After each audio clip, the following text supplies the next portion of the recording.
खबर बेंगलुरु से है, जहां आईटी शहर बेंगलुरु में कोरोना की वबा तेजी से फैल रही है। हुकूमत दोबारा लॉकडाउन नाफिज करे।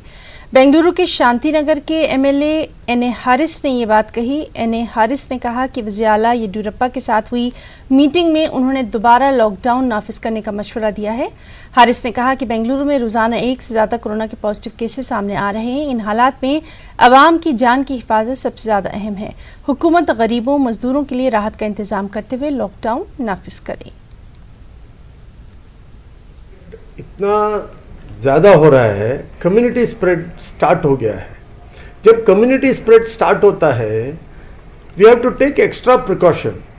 लेकिन गवर्नमेंट वो इसमें सोच भी नहीं है सरकार का।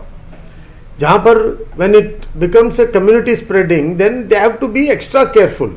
क्या होता है, इट इज़ जस्ट लाइक अभी जंगल में आग लगा तो क्या होगा, वही हालत होने वाला है। अभी जब आग लग गया फिर फायर इंजन जाके क्या भी उसको ऑफ करने को नहीं होता है, तो वो हालत आ गया ऑलरेडी। तो तब ये लोग क्या बोल रहे हैं, हम लोग एक्स्ट्रा बेड बनाएंगे हॉस्पिटल में, हम लोग आईसीयू बनाएंगे, हम लोग ऑक्सीजन देंगे, हम लोग वेंटिलेटर रखेंगे करके बात कर रहे हैं।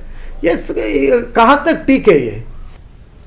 जम्मू कश्मीर में कोरोना के केसों में तेजी से इजाफा हो रहा है। गुज़िश्ता 24 घंटों में 213 कोरोना के पॉजिटिव मामले सामने आए हैं, जबकि कोरोना से मरने वालों की तादाद 91 हो गई है। अच्छी खबर यह है कि 4080 कोरोना के मरीज अब तक जम्मू कश्मीर में सेहतयाब भी हो चुके हैं।